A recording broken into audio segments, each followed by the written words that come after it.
Intellect ice में आपका स्वागत है। पिछले वीडियो में हम लोगों ने अपवाह तंत्र तथा अपवाह प्रतिरूप की चर्चा की थी। In the last video we have discuss the drainage system and drainage pattern. Okay, now in this video we are going to discuss the river system of India. भारत के जो नदी तंत्र हैं उसके बारे में हम लोग चर्चा करेंगे. ठीक है, तो एक एक करके हम लोग सभी नदी तंत्रों की चर्चा करेंगे. सबसे पहले क्या है? Indus river system. Indus river system. Indus river system. Sindhu नदी तंत्र. सिंधु नदी तंत्र. ठीक है. देखिए, सिंधु नदी जो है, इंडस नदी, ये दुनिया के विशाल नदी तंत्रों में एक है जिसकी कुल लंबाई लगभग 2880 किलोमीटर है. ठीक है. और इसकी उत्पत्ति जो है, सिंधु नदी जो है, इसकी उत्पत्ति तिब्बत. मैं आपको एक डायग्राम से बता रहा हूं.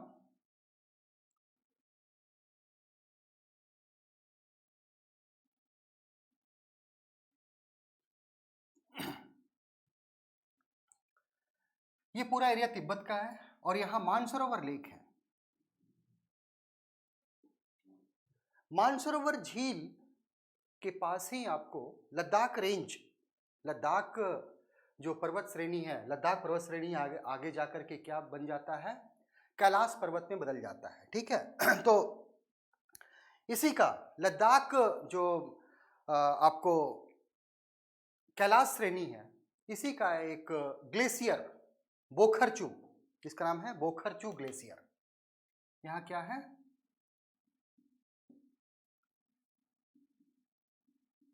बोखरचू.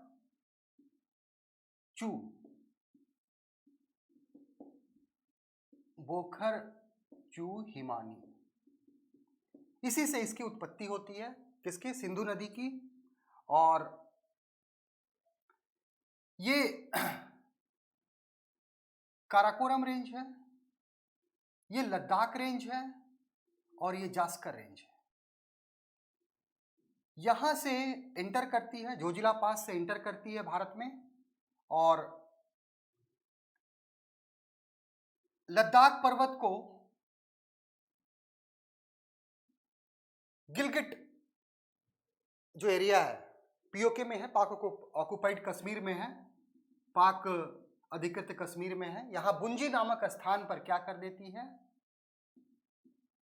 बुंजी. बुंजी नामक स्थान है अटोक के पास. अटोक के पास वहां इसको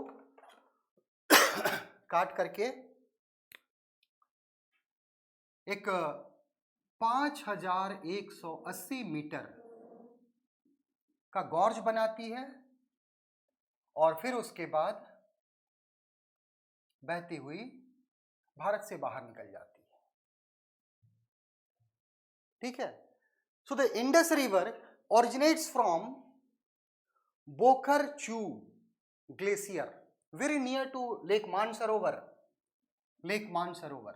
Lake Mansarovar enters into India from Jojila Pass, cut across the Ladakh range and form the deepest gorge of India. Bharat की सबसे गहरी घाटी बनाती है, गॉर्ज बनाती है. ठीक है. Which is 5180 meter deep. ठीक है, इतनी गहराई पर है. और it flows through 2 district. 2 districts में ये मूव करती है, फ्लो करती है, बहती है. जम्मू एंड कश्मीर, अब तो खैर 2 केंद्र शासित प्रदेश हो गए, तो वहां लेह और कारगिल, याद रखिएगा, लेह प्लस कारगिल, ये 2 जिलों से होकर के भारत में बहती है. अब देखिए, एक चीज ध्यान दीजिएगा, कि ये किस अपवाह तंत्र का प्रकार है। पिछले वीडियो देखिएगा, मैंने उसमें बताया हूं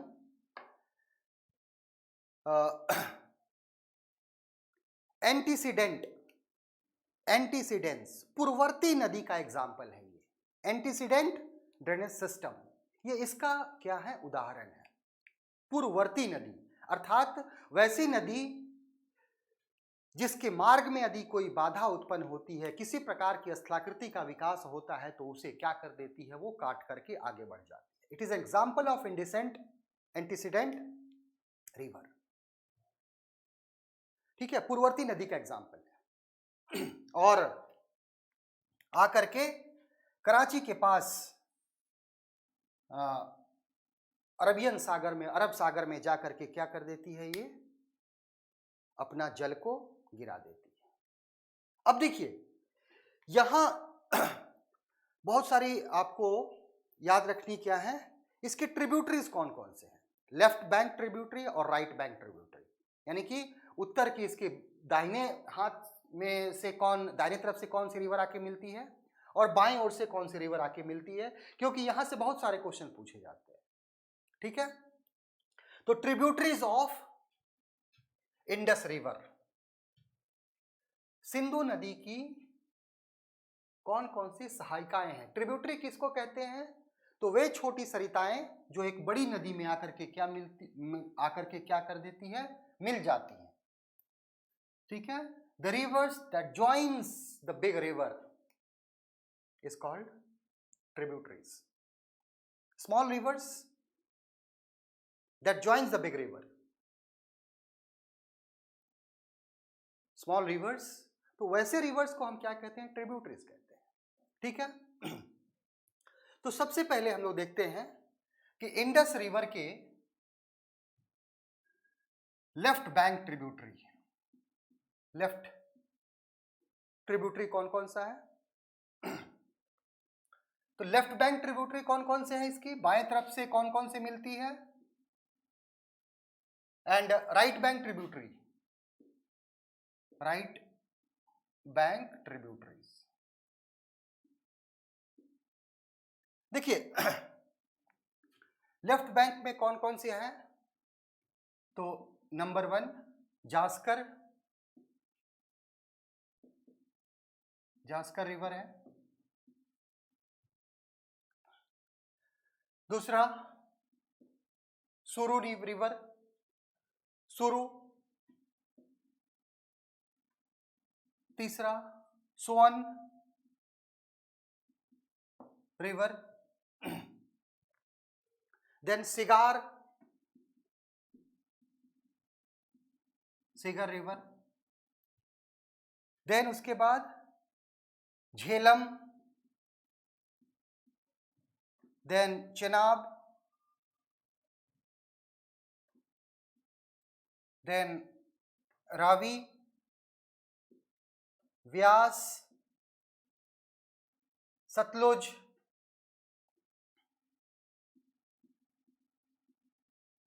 पंजनद।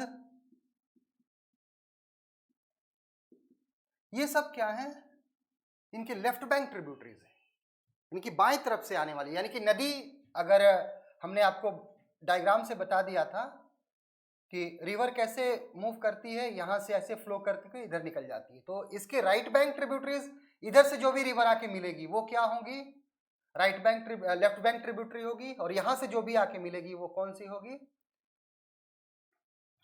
दाहिनी ओर से मिलने वाली राइट बैंक ट्रिब्यूटरी होगी। अब राइट बैंक ट्रिब्यूटरी में कौन कौन सी आती हैं, तो सबसे पहले आपको श्योक, श्योक नदी, श्योक नदी जो है याद रखिएगा, ये काराकोरम रेंज है, ये लद्दाख रेंज है, तो लद्दाख और काराकोरम के बीच ये नदी फ्लो करती है। हुंजा, ठीक है, हुंजा भी एक नदी है, ये भी आके मिलती है। उसके बाद आपको गिलगिट है, स्वात है, गिलगिट, देन स्वात, देन काबुल, ठीक है, कुर्रम, ये सब सारी नदियां जो हैं आकर के कहाँ, आकर के कुर्रम है, काबुल है, कुर्रम, देन काबुल, ये सब नदियां राइट बैंक ट्रिब्यूटरीज है, यानी कि दाहिने हाथ से ऊपर से आकर के मिलती है। ठीक है। अब एक चीज याद रखिएगा, श्योक रिवर जो है आपको तिब्बत से निकलती है, तिब्बत का पठार ऊपर का जो पार्ट है, मध्य एशिया में इसको हम लोग यारकंडी कहते हैं। It is known by Yarkandi, Yarkandi. Shyok नदी को मध्य एशिया में यारकंडी कहा जाता है, और इसको एक रिवर ऑफ डेथ भी कहा जाता है। क्या कहा जाता है इसे? River of death. अब रिवर ऑफ डेथ इसलिए कहते हैं कि चूंकि पहाड़ी इलाकों से आती है और बहुत तेज इसका क्या होता है, फ्लो होता है, बहुत स्पीड में बहती है, और बहुत सारे रैपिड्स हैं, वाटरफॉल हैं इसमें। ठीक है, तो बहुत डिफिकल्ट होता है और तेज बहाव बहुत ज्यादा होती है, इसको पार करना क्या है, बहुत डिफिकल्ट है, इसलिए इसको रिवर ऑफ डेथ कहा जाता है। ठीक है, तो ये चीजें याद रखनी है, क्योंकि यहां से क्वेश्चंस बहुत बार पूछे जाते हैं कि कौन सी लेफ्ट बैंक ट्रिब्यूटरी है, कौन सी राइट बैंक ट्रिब्यूटरी। ठीक है, और इसके अलावा जो ये 5 रिवर हैं, झेलम, चिनाब, रावी, व्यास, सतलुज, इनके बारे में हमें अच्छे से इनके बारे में पढ़ना है। ठीक है, तो चलिए एक एक करके हम लोग क्या करते हैं, इनका अध्ययन करते हैं। सबसे पहले एक मैं डायग्राम बना देता हूं।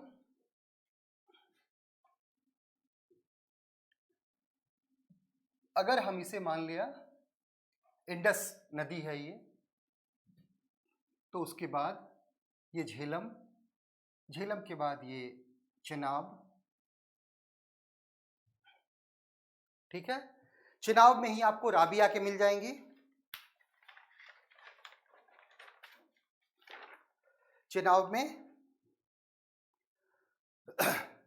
आके आगे जाएंगे तो हम इसी में क्या मिल जाएगा, रावी। द स्मॉलेस्ट, सबसे स्मॉलेस्ट है किसका, ट्रिब्यूटरी है आपको इंडस नदी का।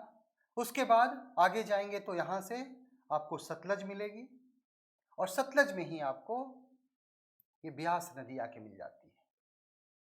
ठीक है, यहां मिलती है, उसके फिर आगे जाकर के ये मिठनकोट, ये कौन सी नदी है, तो याद रखिएगा ये इंडस नदी है, सिंधु नदी। उसके बाद दूसरा कौन सा है, झेलम, फिर चिनाब, चिनाब के बाद ये रावी नदी है, फिर ये व्यास है, और उसके बाद ये कौन सा है, सतलुज नदी। तो और ये कौन सा, मिठनकोट, मिठनकोट ये पाकिस्तान में है। ये पांचों यहां मिल जाती है, तो यहां से इसको पंजनद कहा जाता है, और फिर जाकर के आगे ये मिठनकोट के पास किससे मिल जाती है। ठीक है, तो अब हम लोग चूंकि इंडस के बारे में पढ़ लिया, इंडस का एक और याद रखिएगा, सिंगी खंबान। इंडस को सिंगी खंबान, सिंगी खंबान, फिर से मैं नीचे लिख देता हूं इसको, सिंगी खंबान,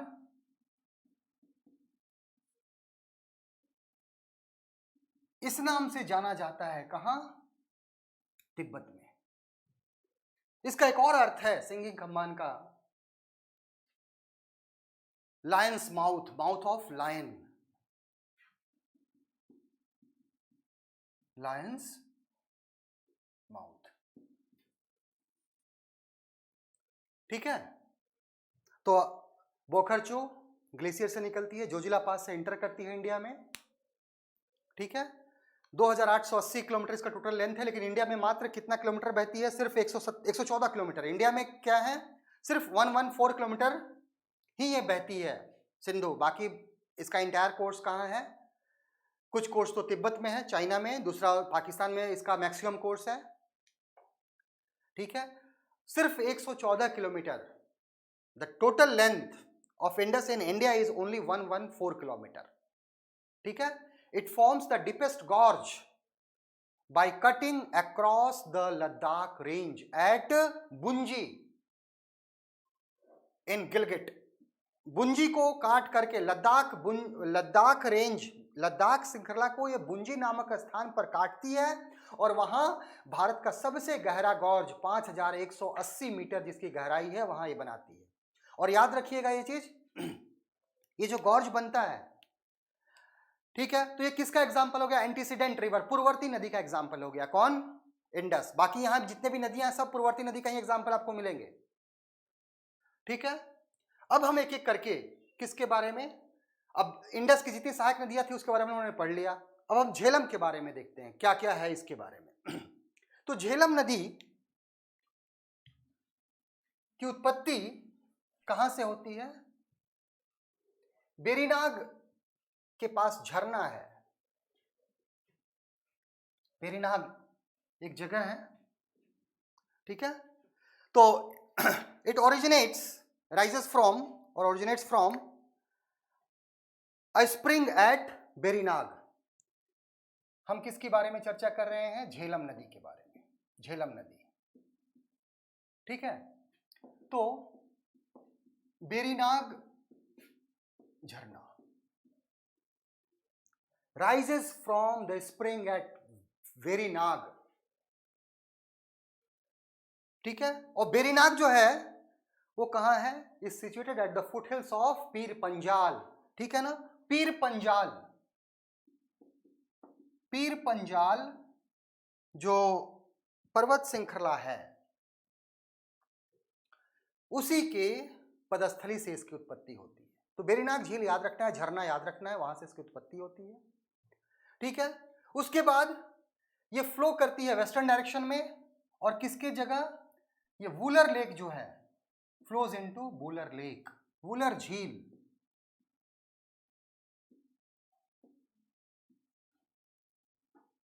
वूलर झील में आकर के घुस जाती है, ये flows into Wular lake.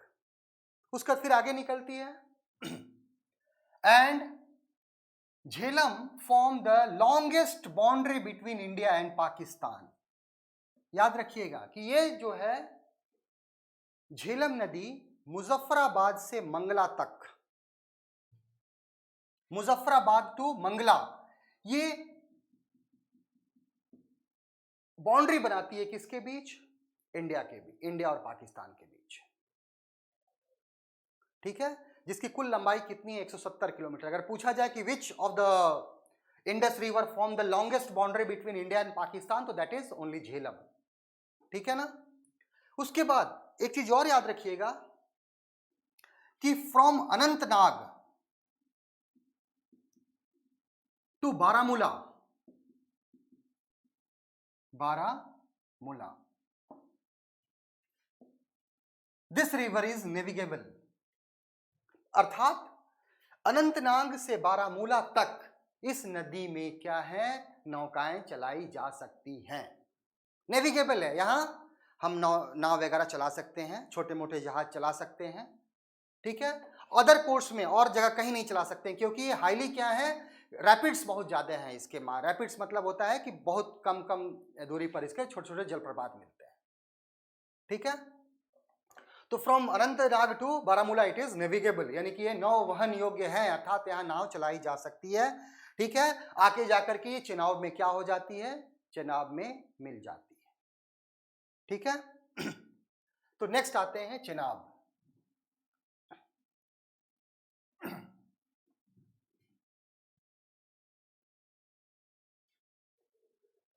Chenab नदी, longest tributary of Indus. Chenab जो है, चेनाब नदी जो है वो सिंधु नदी की सबसे बड़ी सहायक नदी है, ठीक है। इसकी उत्पत्ति कहां से होती है? तो बारालाचा पास जो है, बारालाचा, बारालाचा पास, बारालाचा दर्रे से,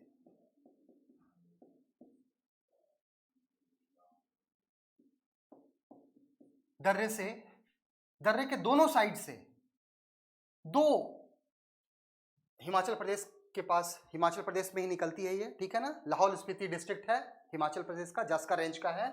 कौन सा जिला है? लाहौल स्पीति। लाहौल स्पीति जो आपको जास्कर श्रेणी में है, ठीक है ना, जो जास्कर श्रेणी का हिस्सा है। वहीं बारालाचा पास के दोनों किनारों से चंद्र तथा भागा, ये दो नदियों नाम से निकलती है। किस नाम से? चंद्र एवं भागा। और आगे जाकर के ये मिल जाती हैं और इसका नाम क्या हो जाता है? चंद्रभागा दोनों हो गया, यहां से इसको चिनाब कहा जाता है।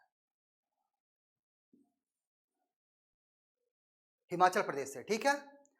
और हिमाचल प्रदेश में एक बहुत विख्यात, बहुत सुंदर वैली है, पंगी वैली, PANGI। कौन सी? पंगी वैली, पंगी घाटी। हिमाचल प्रदेश के पंगी घाटी से यह चिनाब नदी क्या है? प्रवाहित होती है। It flows through the Pangi valley of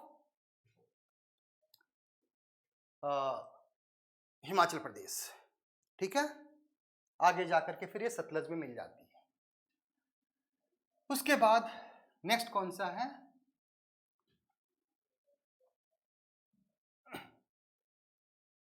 Ravi. Ravi जो है, it is the smallest of all the 5 major tributaries of Indus. जो इंडस की जो 5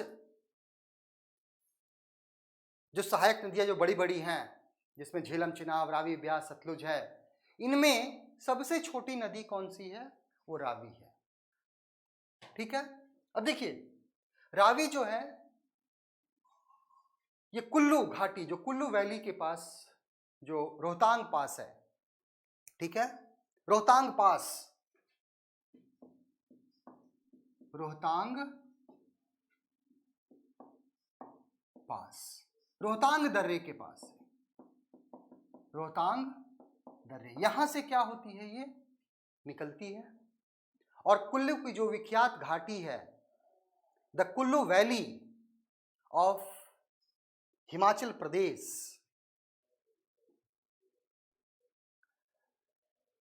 flows through this river, Ravi river flows through the Kullu valley of Himachal Pradesh. यहीं से होकर के क्या होती है? ये बहती है और आगे जाकर के किसमें? It joins the Chenab. किसमें? चिनाब नदी में आकर के मिल जाती है। उसके बाद नेक्स्ट कौन सा है? ब्यास रिवर।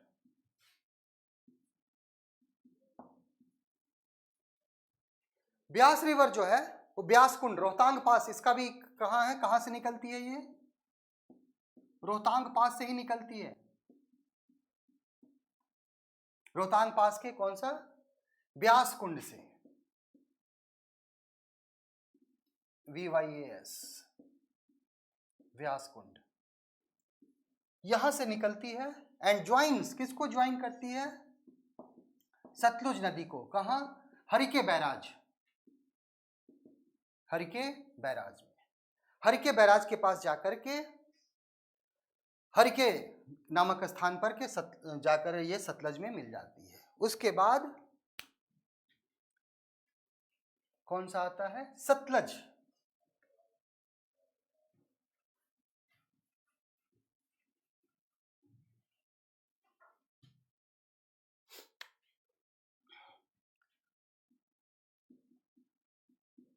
सतलुज रिवर, देखिए सतलुज रिवर जो है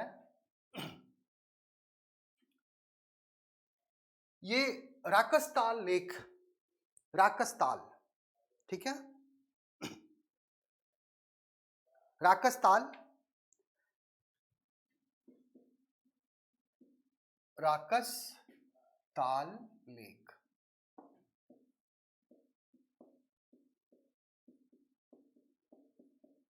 ये मानसरोवर झील के पास ही है।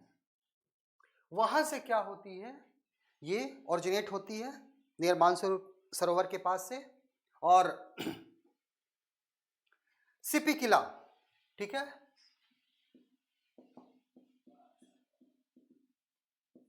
सिपिकला पास,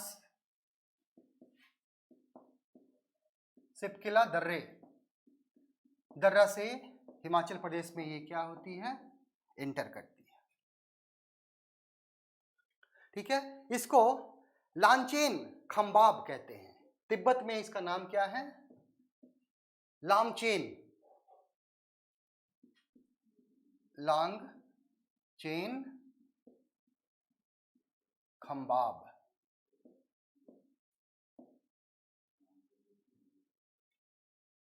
ठीक है, याद रखिएगा, इसका नाम क्या है सतलुज का, लांगचेन खंबाब। इसको तिब्बत में लांचेन खंबाब कहते हैं। भारत में जैसे एंटर करती है रोहतांग किस पास से, सिपकिला पास से, इसका नाम क्या हो जाता है आपको, सतलज नदी। और इसी नदी से आकर ब्यास नदी मिलती है हरिके नामक स्थान पर, और एक बहुत बड़ा डैम इंडिया का, भाखड़ा नागल डैम। ठीक है, भाखड़ा नागल डैम उसी पर बनाया गया, हिमाचल प्रदेश में जो है। और from Ferozepur to Fazilka, Ferozepur to Fazilka, Ferozepur से लेकर के फजिल्का तक लगभग 112 किलोमीटर टोटल लेंथ है। ये क्या कर लेते, 120 किलोमीटर के लगभग इसका लेंथ है। यहां के बीच, फिरोजपुर से फजिल्का के बीच, यह भारत और पाकिस्तान की सीमा बनाती है। ठीक है, तो ये 5 ट्रिब्यूटरीज किसकी हुई, इंडस और उसकी सहायक नदियों, जो मेजर है, मुख्य है। और इन 5 को ही क्या कहा जाता है, पंचनद कहा जाता है, 5 रिवर ऑफ पंजाब। ठीक है, बहुत फेमस है। और किस लिए फेमस है, तो these rivers are famous for doab. ठीक है, दोआब के लिए फेमस है। अब मैं आपको बता देता हूं कौन कौन से कहां कहां दोआब हैं। तो अगर हम इसे पूरा इंडस ले लेते हैं, ठीक है, देन ये झेलम, देन चेनाब, देन रावी, चेनाब के बाद रावी,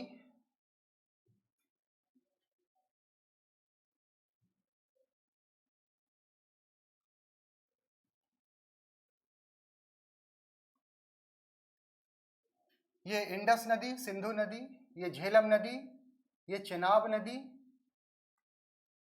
ये रावी नदी, ये ब्यास नदी, और ये सतलुज नदी। ठीक है, अब देखिए, इंडस, सिंधु नदी, झेलम, चेनाब, रावी, ब्यास एंड सतलज।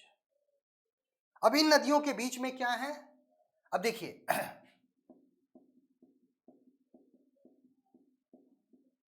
इसके बीच कौन सा है, बिस्ट दोआब।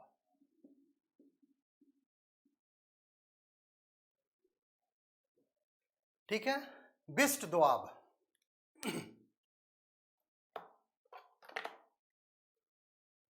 अब देखिए, दोआब क्या होता है, द एरिया बिटवीन 2 रिवर। अब रावी और किसके बीच, ब्यास के बीच, ये जो पूरा एरिया है, ठीक है, इसको कहते हैं हम लोग बारी दोआब।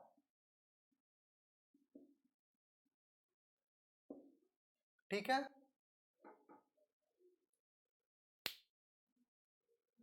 उसके बाद चिनाब और रावी के बीच जो ये पूरा दोआब है, इसको कहते हैं रचना दोआब।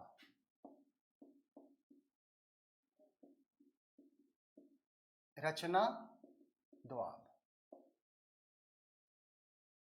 ठीक है, उसके बाद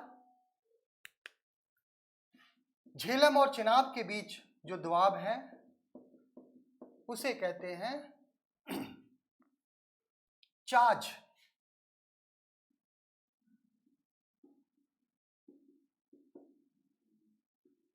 चाज दोआब। और उसके ऊपर जो है झेलम और सिंधु नदी के बीच, इसे हम लोग कहते हैं सिंध सागर दोआब।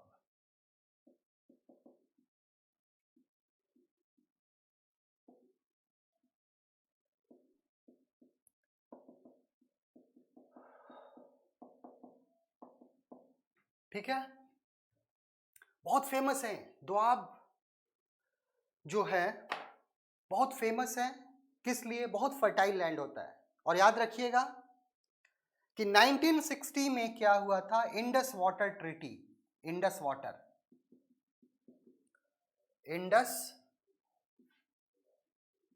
वाटर ट्रीटी, सिंधु जल समझौता हुआ था। इस समझौते के द्वारा जो ये सारी नदियां हैं इनको दो वर्गों में बांटा गया।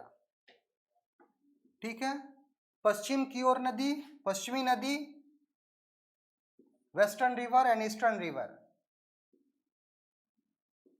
ठीक है, वेस्टर्न रिवर में शुरू के ऊपर के तीन, सिंधु, झेलम और चेनाब, इनको क्या माना गया? पश्चिमी नदी माना गया।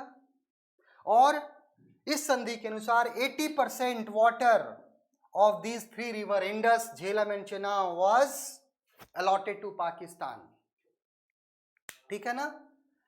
और इस संधि के अनुसार सिंधु, झेलम और चेनाब, इन नदियों के 80% जल का उपयोग किसको दे दिया गया? उपयोग करने का अधिकार पाकिस्तान को दे दिया गया। इस पर भारत कोई भी डैम नहीं बना सकता। रन ऑफ डैम बना सकता है। रन ऑफ मतलब बिना नदी के जल को रोके हुए जो डैम बनाया जाता है, without that damming the river, बिना डैम बनाए हुए, बिना बांध बनाए हुए अगर नदी जल का उपयोग हम बिजली बनाने के लिए करते हैं तो उसे क्या कहते हैं? रन ऑफ रिवर कहा जाता है। ठीक है ना? तो यहां हम डैम नहीं बना सकते। ठीक है, तो इन तीन नदियों का, जिसको पश्चिमी नदी कहा गया, उसका 80% वाटर कौन इस्तेमाल करेगा? पाकिस्तान करेगा। 20% किसको इस्तेमाल करेगा? भारत उसका इस्तेमाल करेगा। उसी तरह ईस्टर्न जो रिवर है, ईस्टर्न रिवर में कौन कौन से आ गए? सतलुज, व्यास और रावी। इन तीनों नदियों के 80% भाग का उपयोग भारत करेगा और 20% किसका करेगा? पाकिस्तान करेगा। तो ये सब सारी चीजें क्या है, याद रखनी है आपको। तो अभी हम जिसकी चर्चा की वो सारी जो कौन से हैं? इंडस रिवर के बारे में और उनकी सहायक नदियों के बारे में। अब हम लोग किसके बारे में चर्चा करेंगे? ब्रह्मपुत्र नदी के बारे में चर्चा कर लेते हैं। उसके बाद हम लोग नेक्स्ट वीडियो में आपको गंगा नदी के बारे में पूरी तरह से चर्चा करेंगे। ठीक है,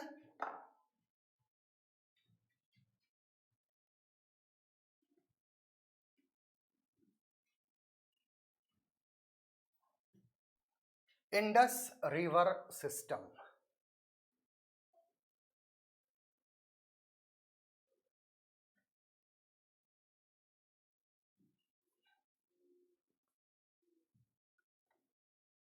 तो इंडस नदी जो थी वो आपको जो है वो किन देशों में बहती है? तो भारत, और उसकी जो सहायक नदियां हैं भारत में भी हैं, पाकिस्तान में भी हैं, और आपको तिब्बत यानी कि चीन का पार्ट जो है। अब आते हैं हम किस पे? तो Brahmaputra river system. Brahmaputra river system. River system किसे कहते हैं? तो मेरा पुराना वीडियो देख लीजिएगा, इसके जस्ट पहले जो वीडियो है उसमें मैंने इसकी विस्तृत चर्चा की है, क्योंकि रिवर सिस्टम और पैटर्न इन दोनों में डिफरेंस होता है। ठीक है, तो ब्रह्मपुत्र रिवर सिस्टम, इसके बारे में हम लोग चर्चा करेंगे। ठीक है, तो इसके लिए भी क्या किया जाता है? एक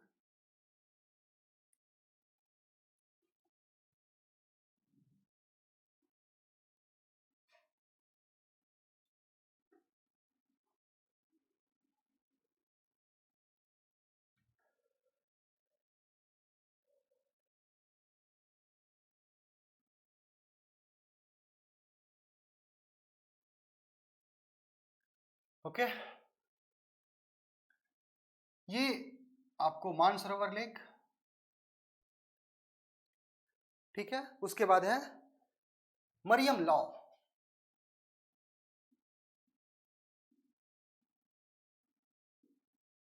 मरियम लॉ, ठीक है।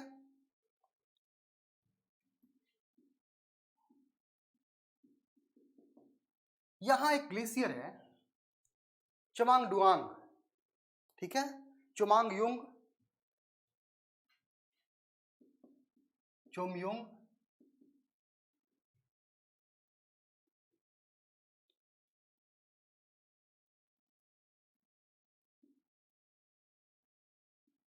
चोमायुंगडुंग, हिमानी,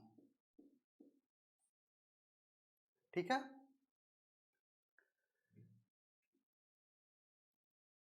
चेमा युंग डुंग, चोमायुंगडुंग ग्लेशियर, यहां से ये क्या होती है, ओरिजिनेट होती है।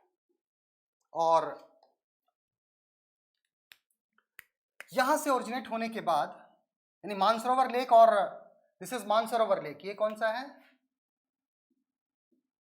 मानसरोवर झील है ये।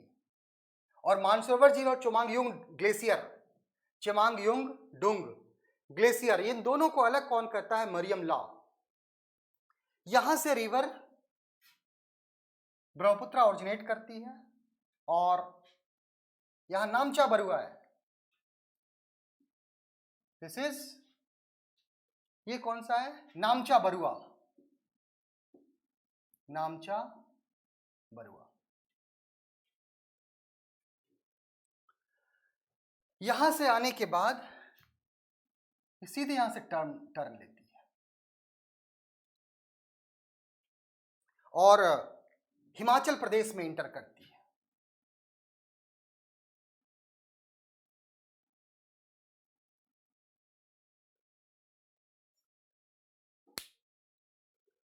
ठीक है, हिमाचल प्रदेश में इसे दिहांग कहा जाता है। किस नाम से इंटर करती है, दिहांग। अभी देखिए तिब्बत में जो बह रही है इसको हम लोग यहां क्या कहते हैं, यारलुंग सांगपो, यारलुंग सांगपो, इसका नाम क्या है, तिब्बत में इसे हम लोग कहते हैं यार लुंग सांग पो, प्यूरिफायर। सांगपो का मतलब होता है प्यूरिफायर, रिफ, जो नदी क्या कर देती है, पवित्र करती है, ठीक है।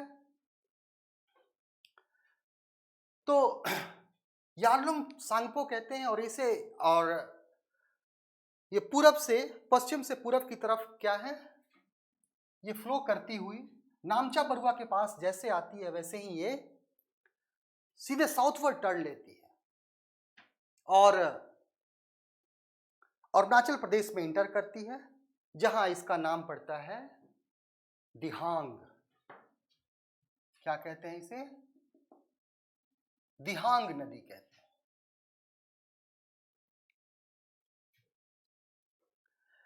अब उसके बाद जैसे आगे बढ़ती है वैसे ही दो और नदी, एक का नाम है दिबांग और दूसरे का नाम है लोहित। ये दोनों आकर के, अब एक कौन सी साइड है याद रखिएगा,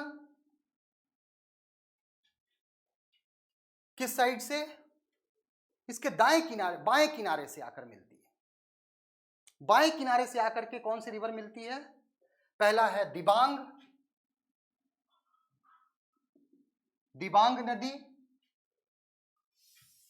और दूसरा है लोहित।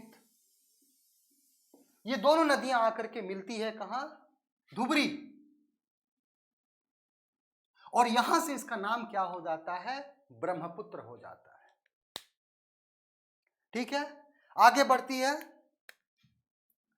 आगे बढ़ते हुए ये गोलपारा के पास आकर के सदिया से लेकर के, ये सादिया है, धुबरी तक, यहां गोलपारा के पास ये, ठीक है, सदिया तक आते आते फिर उसका टर्न करती है और नीचे कहां इंटर कर जाती है, बांग्लादेश में, जहां इसका नाम पड़ जाता है जमुना। क्या नाम पड़ता है? यमुना नहीं है, जमुना। जमुना। तो यहां 3 नाम मैंने आपको, 4 नाम। एक तिब्बत में इसका नाम क्या है? यारलुंग सांगपो। यारलुंग सांगपो का मतलब क्या होता है? प्यूरिफायर, पवित्र करने वाली नदी।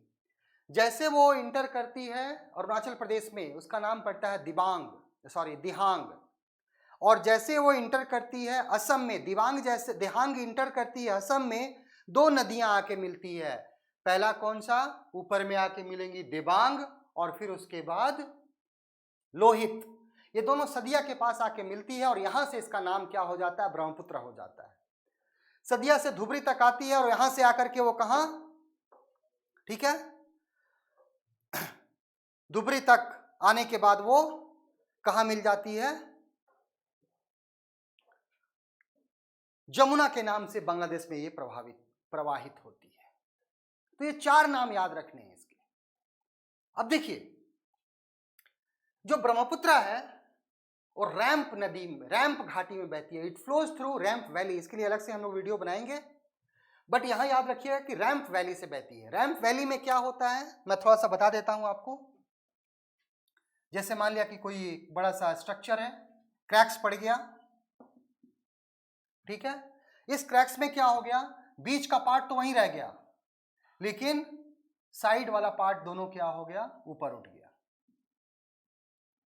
बीच का part same, cracks develop, okay, the middle part is remain at its place, but the side part goes upward. So valley is created. तो एक वैली, एक घाटी निर्माण होता है जिसे क्या कहते हैं, रैंप वैली कहते हैं, रैंप वैली। तो ब्रह्मपुत्र नदी जो है वो किस घाटी में बहती है? रैंप नदी घाटी में बहती है, ठीक है। अब देखिए, अब इसके कुछ ट्रिब्यूटरीज और के बारे में हम लोग क्या कर लेते हैं, चर्चा कर लेते हैं, ठीक है। तो याद रखिएगा, सबसे पहले हम लोग इसके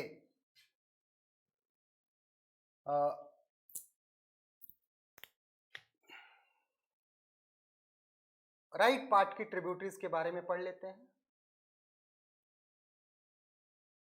ये देखिए, बीच में आकर के यहां गुंछित अपवाह प्रणाली, गुंछित ब्रेडेड चैनल कहा जाता है। गुंछित अपवाह प्रणाली अपवाह प्रतिरूप का निर्माण करती है।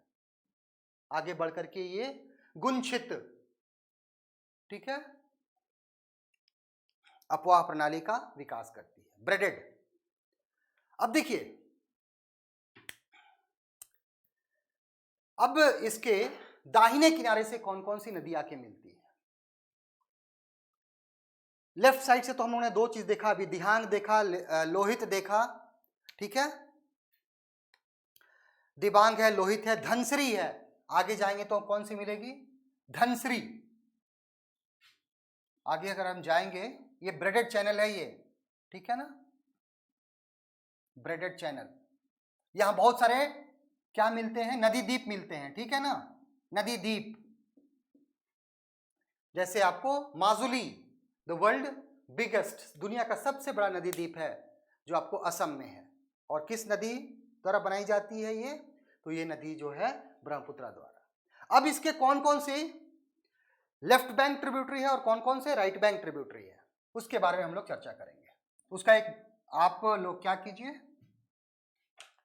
एक बॉक्स बना लीजिए।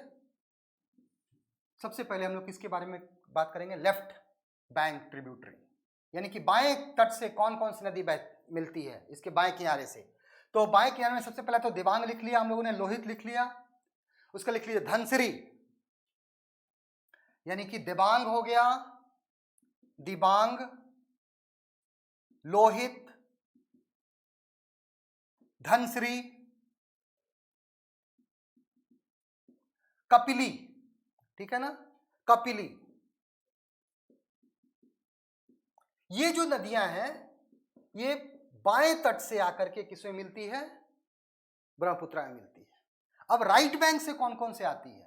राइट बैंक ट्रिब्यूटरी, इसके दाहिने तरफ से कौन कौन से नदी आके मिलती है? तो सबसे पहले याद रखिए सुबनश्री, सुबनश्री। उसके बाद सुबनश्री के बाद, सुबनश्री पहली हो गया, याद रखिएगा कि Subansiri is the longest tributary of Brahmaputra, longest, जो आपको तिब्बत से आती है। उसके बाद कौन सा है? खरकुटिया, खरकुटिया। अब याद रखिएगा खरकुटिया इसलिए फेमस है क्योंकि माजुली द्वीप के उत्तर की तरफ यही नदी बहती है, खरकुटिया रिवर।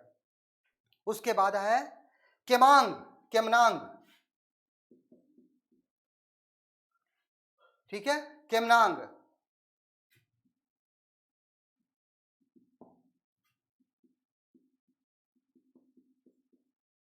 उसके बाद मानस,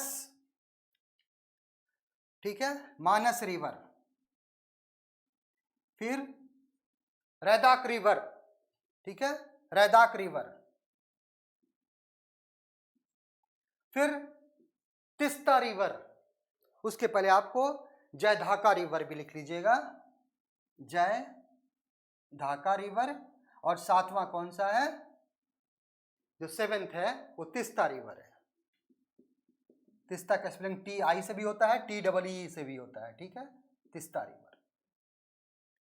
तो ये सब क्या है? राइट बैंक ट्रिब्यूटरी जो यहां से मिलती है, यहां से आकर के मिलती है, ठीक है। अब इसके बारे में, और जो तिस्ता रिवर जो है ये इंडिया में नहीं मिलती है, तिस्ता रिवर आकर के आपको बांग्लादेश में मिलती है यमुना के साथ। बाकी सभी रिवर आपको इंडिया में आके मिलती है। तो एक एक करके हम लोग थोड़ा बहुत देख लेते हैं इसके बारे में। याद रखिएगा सुबनसिरी जो है लॉन्गेस्ट ट्रिब्यूटरी है किसका? ब्रह्मपुत्र का। ओरिजिनेट्स कहां से करती है? ओरिजिनेट फ्रॉम तिब्बत, तिब्बत से ही ओरिजिनेट होती है ये। अब इसके बारे में हम देखते हैं तिस्ता। तिस्ता रिवर जो है वो तिब्बत, इंडिया और बांग्लादेश से तीनों जगह बहती है। और इसका स्रोत कहाँ है? तिस्ता रिवर जो है ये आपको सिक्किम राज्य में झेमू ग्लेशियर, कौन सी है? झेमू ग्लेशियर, झेमू ग्लेशियर, झेमू ग्लेशियर और चोलामू, चोलामू लेक, ठीक है। चोलामू लेक, चोलामू जो है याद रखिएगा, लेक चोलामू, ये क्वेश्चन बहुत बार पूछा हुआ है कहाँ है, तो लेक चोलामू से ही आपको झेमू ग्लेशियर लेक चोलामू को अपना वाटर सप्लाई करती है। और उसी से कौन सी नदी निकलती है? तो तिस्ता रिवर निकलती है, ठीक है। तिस्ता रिवर लाइफ लाइन है कहाँ की? सिक्किम की भी है, और दार्जिलिंग एरिया को पूरी तरह से ड्रेन करती है। जलपाईगुड़ी और कलिम्पोंग, जलपाईगुड़ी एंड कलिम्पोंग, ये दोनों सिटीज जो है बंगाल का, ये दोनों किस नदी के तट पर हैं? तो वो आपको तिस्ता नदी के तट पर ही है, ठीक है। इसकी एक ट्रिब्यूटरी है बहुत फेमस है जिसका नाम कौन सा है? रंगीता, ठीक है, रंगीत, RANGEETH, RANGEETH, रंगीत ट्रिब्यूटरी है किसकी? तो तिस्ता नदी की। उसके बाद है संकोश रिवर। नेक्स्ट कौन सा है? संकोश रिवर। ये भी आपको राइट बैंक ट्रिब्यूटरी है, राइट बैंक ही है संकोश। ये भी आपको संकोश, ये नॉर्थ भूटान से निकलती है, भूटान की लाइफ लाइन है ये, और ब्रह्मपुत्र में आके मिल जाती है संकोश रिवर। तो संकोश इज ऑल्सो, संकोश जो रिवर है ये किसकी ट्रिब्यूटरी है? तो ब्रह्मपुत्र की ट्रिब्यूटरी। इसके बाद मानस रिवर, ठीक है। मनास रिवर जो है ये तिब्बत हिमालय से निकलती है, ठीक है। और मानस रिवर जो है भूटान की सबसे बड़ी नदी प्रणाली है। और इसी का ट्रिब्यूटरी कौन सा है? संकोश आके आगे मिल जाती है। और मानस जो आपको रिजर्व है, राष्ट्रीय उद्यान है, इसी नदी से होकर के मानस राष्ट्रीय उद्यान से यही नदी बहती है, मानस। उसके बाद धनसिरी। धनसिरी जो है, धनसिरी रिवर जो है ये नागालैंड से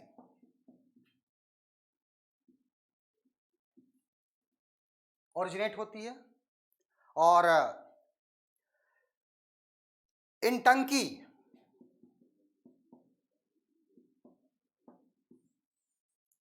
इंटंकी जिसको हम हिंदी में इंटक ही कहते हैं, इंटंक नेशनल पार्क से होकर ये नदी बहती है, ठीक है, नेशनल पार्क से। और याद रखिएगा इसकी एक शाखा है जिसका नाम है मोरा धनसिरी, मोरा धनसिरी। और ये मोरा धनसिरी जो रिवर है ये काजीरंगा नेशनल पार्क, ठीक है, काजीरंगा नेशनल पार्क, मोरा धनसिरी नदी धनसिरी की सहायक है, जो इसके काजीरंगा राष्ट्रीय उद्यान, जिसमें पिछले समय बाढ़ आया था और बहुत अधिक नुकसान हुआ, बहुत जीव जंतु मरे वहाँ, आपने सुना होगा न्यूज़ में, ठीक है। उसके बाद सुबनसिरी जो है वो सबसे आपको तिब्बत से निकलती है। लोहित और दिबांग, ये दिबांग जो है वो तिब्बत से निकलती है और लोहित जो है वो मिसमी पहाड़ी जो है अरुणाचल प्रदेश की, वहाँ से निकलती है। तो ये नदी है जो किसकी सहायक है? ब्रह्मपुत्र की सहायक नदी। और ब्रह्मपुत्र नदी बहुत फास्टेस्ट, बहुत अधिक प्रवाहित, बहुत तेज इसकी गति है। और every year this river brought क्या लाती है? फ्लड इन असम, असम में फ्लड लाती है and renew the soil of Assam, Assam के सॉइल को क्या कर देती है? उसमें हम नवीनता लाती रहती है। इसलिए नदी घाटी जो आपको असम का जो नदी घाटी जो है पूरा क्षेत्र है, ब्रह्मपुत्र नदी घाटी बहुत उपजाऊ है, जहां जूट और आपको चावल की बहुत अधिक खेती की जाती है तथा स्वच्छ जल में मछलियां की भी बहुत अधिक उत्पादन किया जाता है। Brahmaputra river valley is famous for petroleum, crude oil. Brahmaputra नदी घाटी जो है क्रूड ऑयल के लिए, और दूसरा ब्रह्मपुत्र नदी घाटी में किसकी? चाय की खेती की जाती है। जिस प्रकार हम लोगों ने पढ़ा था कि सिंधु नदी घाटी दोआब के लिए फेमस है, उसी तरह यहां एक बात याद रखनी है आपको कि ब्रह्मपुत्र किस घाटी में बहती है? It flows through ramp valley. अब रैम्प वैली क्या होता है, रिफ्ट वैली क्या होता है, हम लोग अगले क्लास एक अलग वीडियो बनेगा, उसमें आप लोग को इसके बारे में हम चर्चा करेंगे। Okay, so today we have discuss the Indus river system as well as Brahmaputra river system, ठीक है। तो आप लोग इसे ध्यान से पढ़िए। नेक्स्ट वीडियो में we will discuss about the Ganga and Yamuna system and other rivers of peninsular India. Okay, thank you and take care.